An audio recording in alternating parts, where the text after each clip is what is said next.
कुछ घर सिर्फ भूतों से नहीं, आदतों से भी श्रापित होते हैं। क्या आप इमेजिन कर सकते हैं कि एक औरत का दर्द धीरे धीरे पूरे गांव का डर बन जाए?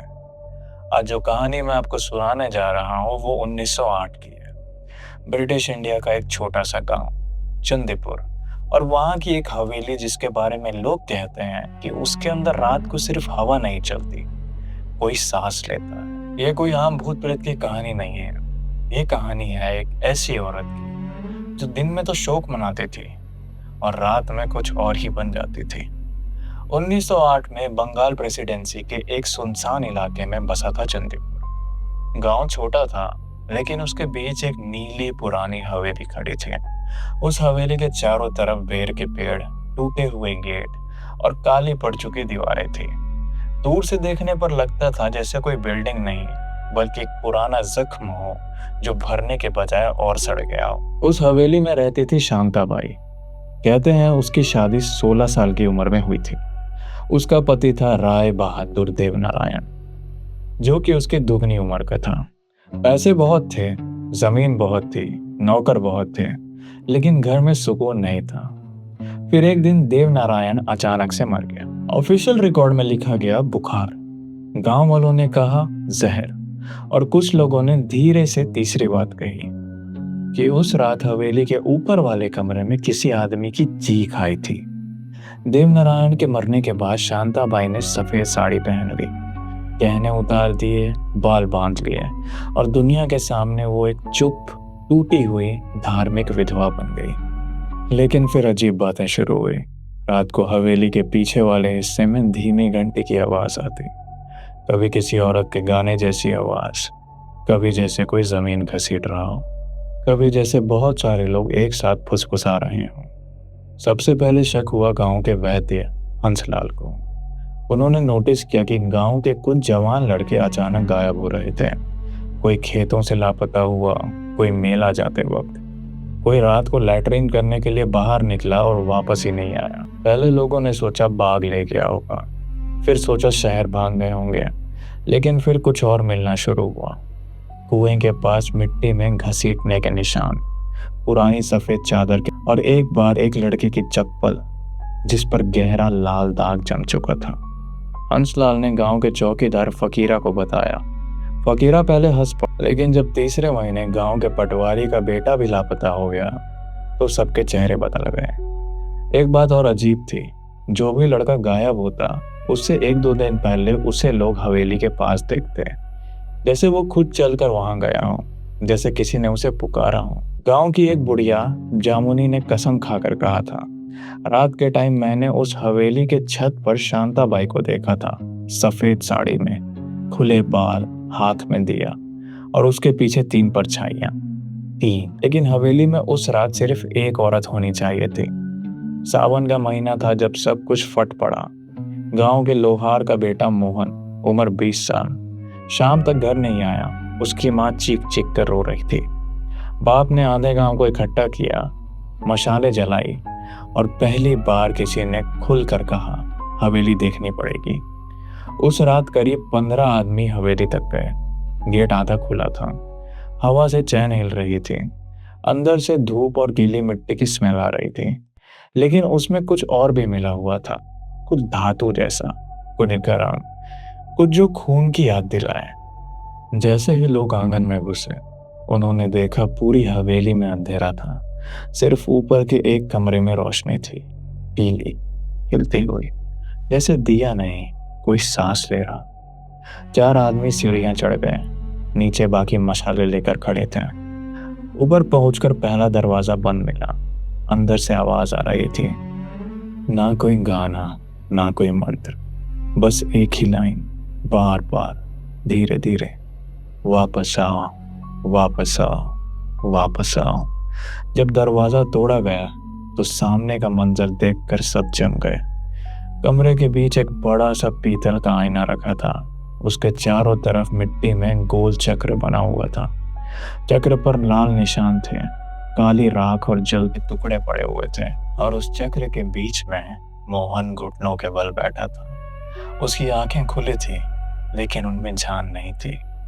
उसके पीछे शांताबाई खड़ी थी, सफेद साड़ी, नंगे पैर, बाल खुले, होठों पर लाल लहू जैसा गहरा रंग, और उसका हाथ मोहन के सर पर। वो धीरे से उसके कान के पास झुक कर कुछ बोल रही थी। जब लोगों ने मशाल उठाई तो मोहन ने अपना चेहरा उठाकर देखा। उसके होठों पर अजीब सी मुस्कान थी, और फिर उसने कहा, मैं घर नहीं जाऊंगा।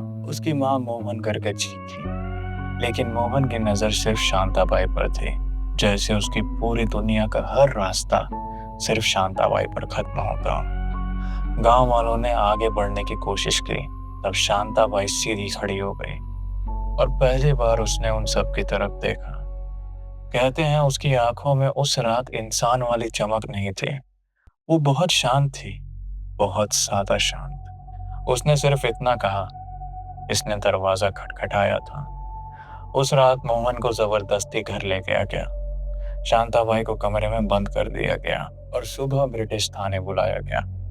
लेकिन असली खौफ शुरू हुआ उसके बाद। मोहन घर आने के बाद भी बोलता ही नहीं था, सिर्फ छत को देखता रहता था। कभी कभी धीरे से मुस्कुराता, और आधी रात को उठकर आंगन में मिट्टी पर उंगलियों से गोल बनाते रहता। 3 दिन बाद उसने खाना बंद कर दिया। 5वें दिन उसने अचानक अपनी माँ का हाथ पकड़कर कहा, वो अकेली है, बस इतना। 7वें दिन मोहन गायब हो गया। दरवाजा अंदर से बंद था, खिड़की भी बंद थी, लेकिन बिस्तर खाली था। मोहन के तकिए के नीचे मिट्टी से बना एक छोटा सा गोल चक्र मिला। सुबह लोग भाग कर हवेली गए। इस बार पुलिस भी साथ थी।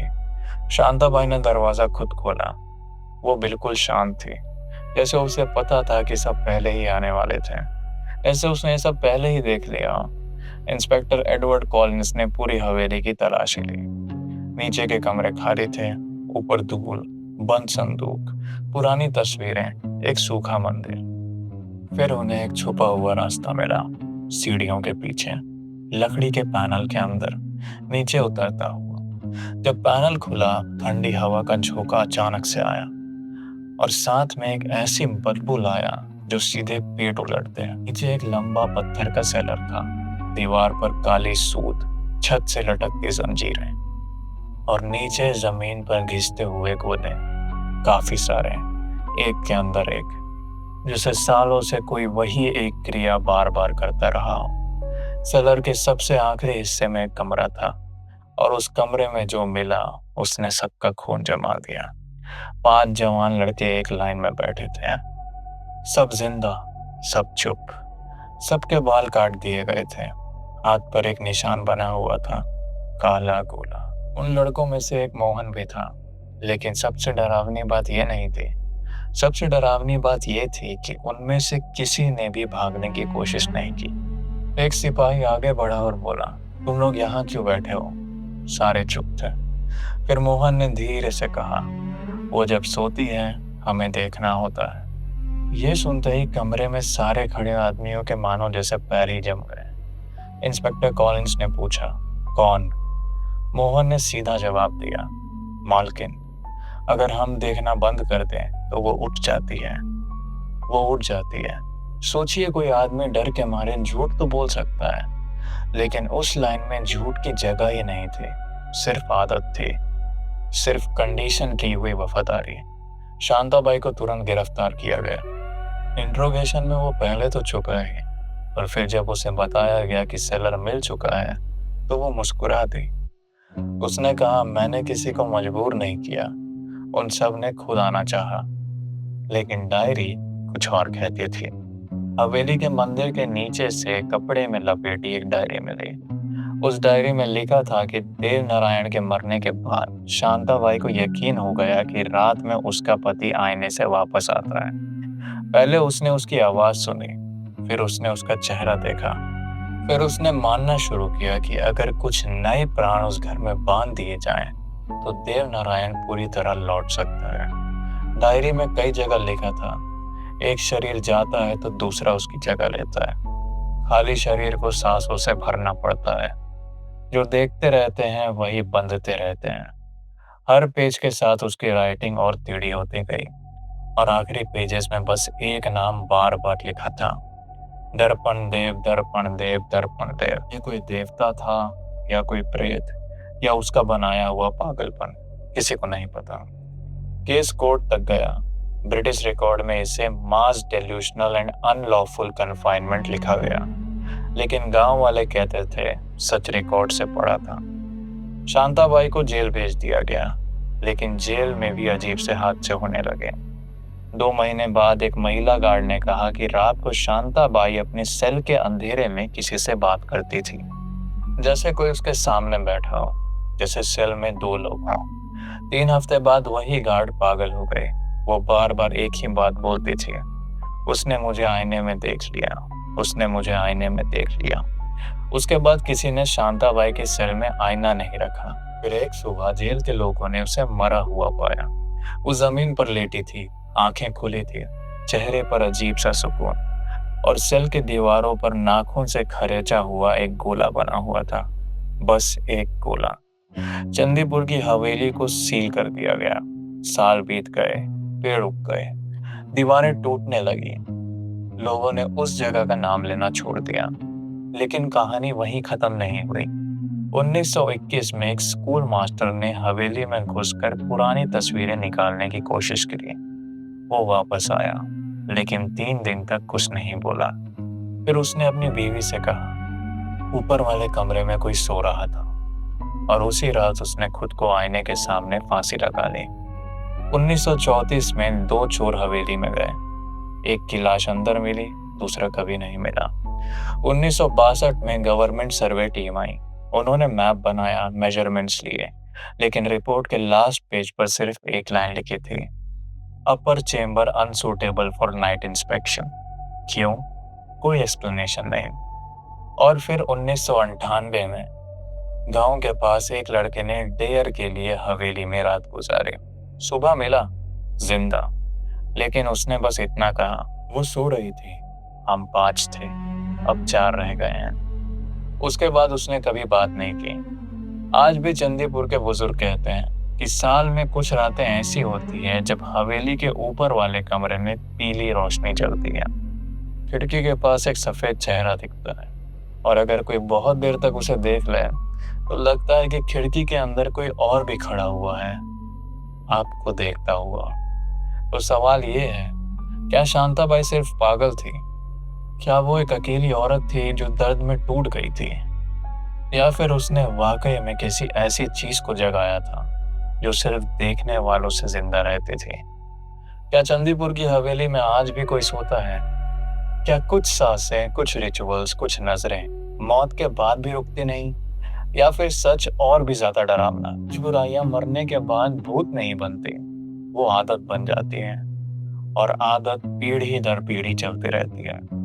आज रात अगर आप अपने आईने के सामने खड़े हो और कुछ पल के लिए लगे कि रिफ्लेक्शन ने पलक जरा देर से झपकाई है, तो पीछे मुड़ने की गलती मत करिएगा, क्योंकि कुछ चीजें पीछे से नहीं आती, वो आपके सामने ही होती हैं, बस आपको देख रही होती हैं।